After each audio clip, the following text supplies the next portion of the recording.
Yeah, Menu RX is great. Dr. Jake May's a friend, and he and everybody at Menu RX, what they do, in fact, I got to call him today, is they do metabolic testing because your body tells these guys, and these men and women, these scientists and doctors, what foods, what fuel, if you will, works best for your body. And it's not just weight loss, it's for getting fit and just being healthier in general.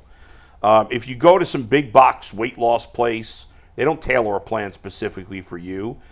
I've seen a bunch of guys on Instagram saying, all you got to do is eat broccoli and clam chowder and you'll lose weight.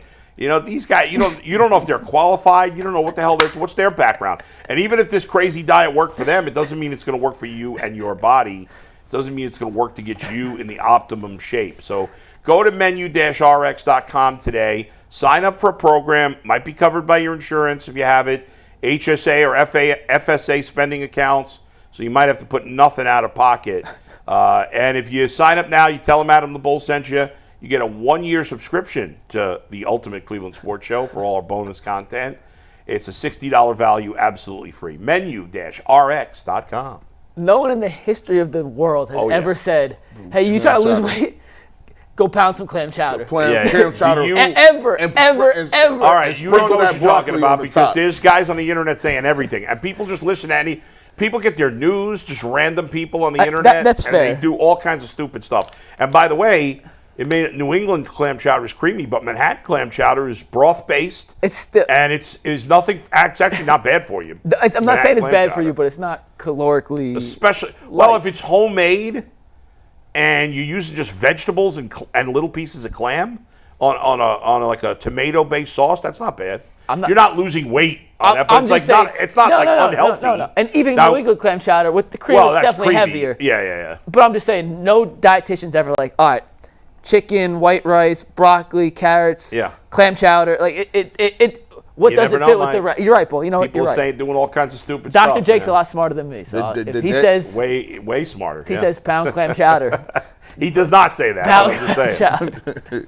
All right. Speaking of pounding the clam chowder, here's Anthony. I don't know. Yeah. Hey, what's up, guys? It's the clam chowder guy. Yeah. Mike, you got 5 minutes to get your thoughts on Jed Wills before we get to super chats. Well, first of all, we'll set it up here. You have to set it up for us, Anthony. Jed Wills. I'll set it up. Jed Wills.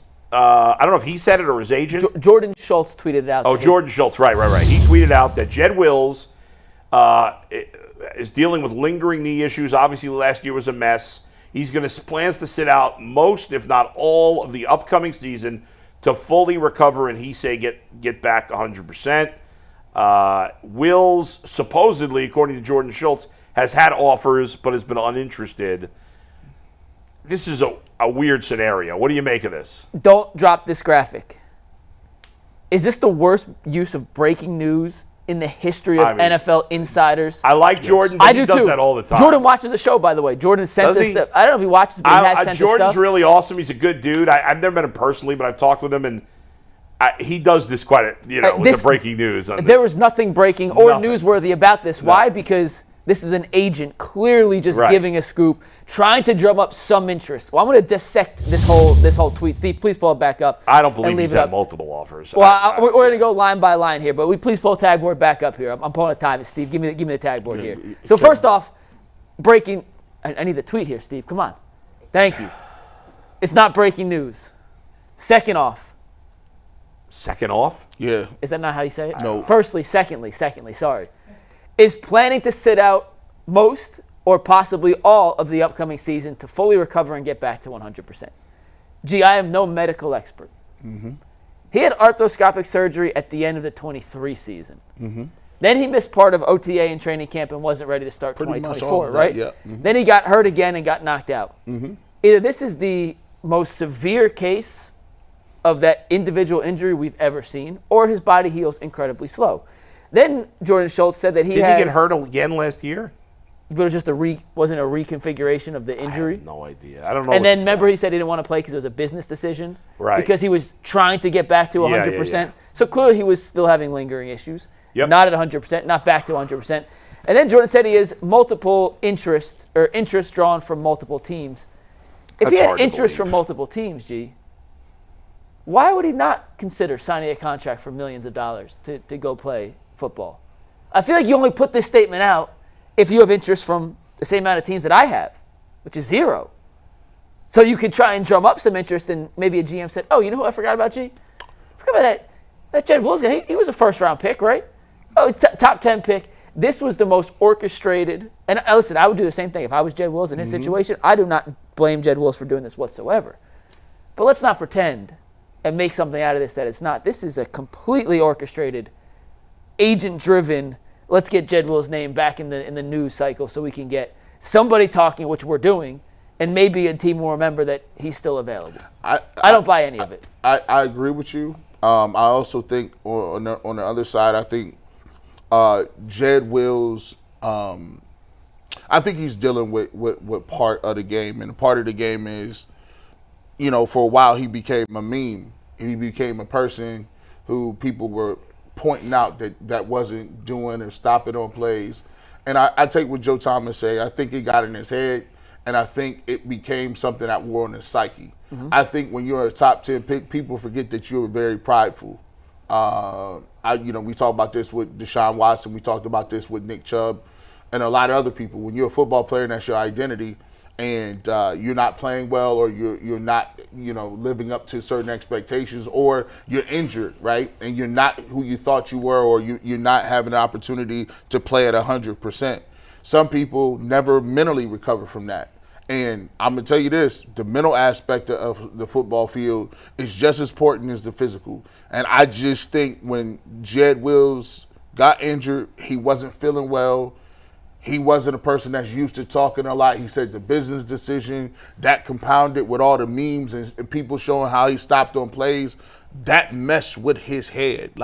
And then it's tough with people that, this the only team you've been a part of, are like, no, you're not good. You need to get out of here. Some people can't deal with that. And he had a couple of things going back and forth with fans on social media before, talking about certain things. And I really think that killed his will to really play football. It's tough to go out there and play football when you got all that being said. But at the end of the day, he's made $34 million in his career.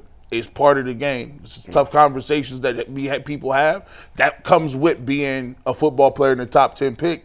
But I do think that when you look at Jed Wills, this is a case of you got to really want it to go out there and put your body through that. Does he love it? Does he love it? Yeah, I don't know. And maybe it ended up being a bad spot for him to be the guy that has to follow up Joe Thomas. I mean, that was big. Maybe if he had gone somewhere else where they didn't have a good left tackle, wouldn't have been. He would have had more success. Use his unit. He actually began his unit, and I think that just goes to show you, Bull. He didn't know what type of time it was. No. He was lost in the soup on that. Or he was the right tackle. Tell that story real quick, G, for how you know that, because let me tell those who might not have been here. For all don't know, Joe Thomas, we talked about it, and Joe was high on him, and he was mentoring them, and they was getting done, working on some stuff, and he asked Joe at the end of the workout, hey, you mind if I get that jersey? That Joe Thomas jersey is retired. And Joe Thomas kind of looked like, he's like, I'm glad Coach Stefanski came in, and Coach Stefanski said, nah, dog, we ain't about to do that. We got control over the uniforms. You're not going to get to 73 out of retirement. And when he said that, we was laughing and joking, but that puts you in perspective of it does really. Awareness. Awareness. Like, it's not, you're not aware of, like, you can't ask for that. You shouldn't say that. And I just want to say, you put the player in a bad spot. Right. Yeah. If Jed Wills is still hurt, I hope he makes a full recovery. Yeah, sure, of course. But I'm just not buying that there are multiple teams interested, because if there were, a team would pay him, because every team needs offensive line help. Yeah, and even if there are teams interested, it's probably like no guaranteed money, which may be part of the reason he's not doing it. And if he truly feels like, listen, I need another full year to recover, okay, good for him. He's young enough that he can still get back in the game. But